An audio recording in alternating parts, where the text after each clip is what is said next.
नमस्कार, मी पंजाब डक। आज आहे 19 सप्टेंबर 2025।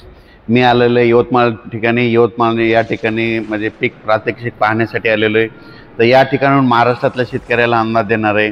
तर राज्यातल्या सर्व शेतकऱ्याला सांगू इच्छितो, आता राज्यात इतका पाऊस चालू आहे, तर मी म्हटलं तर थोडा पावसाचा जोर कमी होईल, पण काय होणार आहे 19 सप्टेंबर, 20, 21, 22 सप्टेंबरपर्यंत आणखीन मराठवाड्यामध्ये आणि पश्चिम महाराष्ट्रामध्ये दररोज दुपारपर्यंत ऊन पडेल, पण रात्री त्याला जोरदार पाऊस पडणार आहे।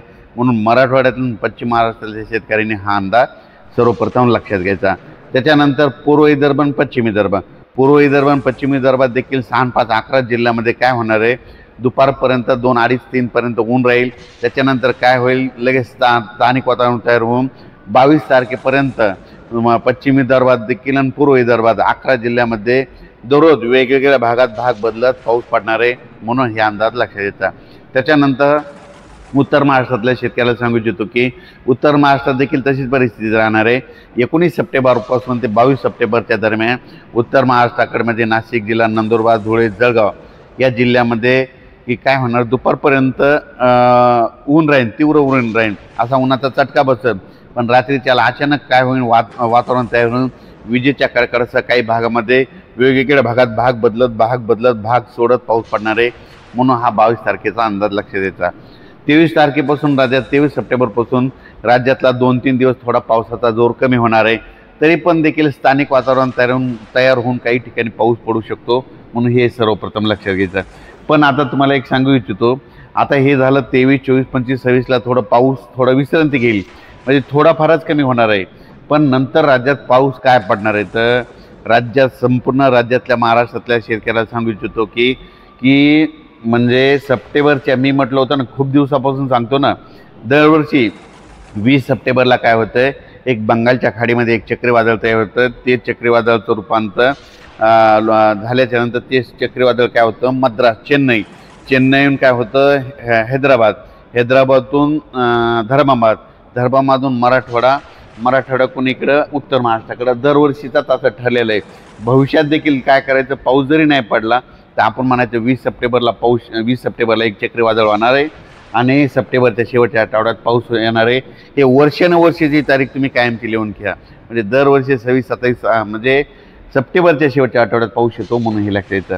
पण तुम्हाला एक सांगू इच्छितो, सप्टेंबरच्या शेवटच्या आठवड्यात आता राज्यामध्ये काही ठिकाणी अतिमुसळधार, कुठं मुसळधार, कुठं रिमझिम, कुठं अतिवृष्टी होईल, कुठं ढगफुटी सदृश्य पाऊस पडणार आहे, म्हणून हा अंदाज लक्षात यायचा। मग सांगायचं झालं तर सप्टेंबरमध्ये 27 तारखेला तो पाऊस काय होणार आहे, म्हणजे पूर्वेकडून येणार आहे, म्हणजे पूर्वेकडून येत असल्यामुळं, आग्नेय दिशेकडून येत असल्यामुळं जास्त पाऊस नांदेड जिल्हा, यवतमाळ जिल्हा, चंद्रपूर जिल्हा, हिंगोली जिल्हा, परभणी जिल्हा, वाशिम जिल्हा, जालना जिल्हा, बीड जिल्हा, लातूर जिल्हा, संभाजीनगर, अहिल्यानगर, सोलापूर, त्याच्यानंतर पुणे, कुडाळ, सातारा, सांगली, सोलापूर, कोल्हापूर, पुणे, इगतपुरी, मुंबई ह्या पट्ट्यांना असा जाईल। त्याच्यामुळे ह्या पट्ट्यामध्ये जरा जास्त पाऊस पडणार आहे, म्हणजे 27 ते 30 तारखेपर्यंत, म्हणजे 27, 28, 29, 30 राज्यात परत एकदा मोठा पाऊस येणार आहे। म्हणून जे धरण क्षेत्रातील जे नदीकाठचे शेतकरी त्यांनी काय करायचं, म्हणजे 27 ते 30च्या दरम्यान तुम्ही तुमचे जनावरं असेल, तुमची पाईपलाईन असेल, तुम्ही काय करायचं, तयारी ठेवायची। पाईपलाईन असेल तर काढून बाजूला आणून ठेवायची, जनावरे त्या 8 दिवस म्हणजे 30 तारखेपर्यंत नदीच्या बाजूला बांधू नका। असं केल्याच्यानंतर तुमची जीवितहानी होणार नाही।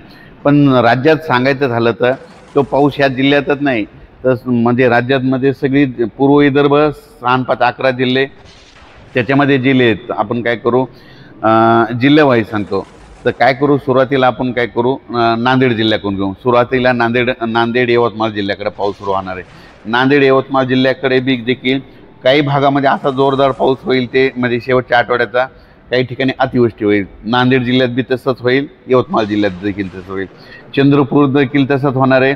चंद्रपूर देखील जिल्ह्यामध्ये काही ठिकाणी अतिमुसळधार होईल, कुठं मुसळधार होईल, कुठं रिमझिम होईल। नागपूर जिल्ह्यात बी तसंच होईल, काही जिल्ह्यात अतिवृष्टी होईल, कुठं मुसळधार, कुठं रिमझिम।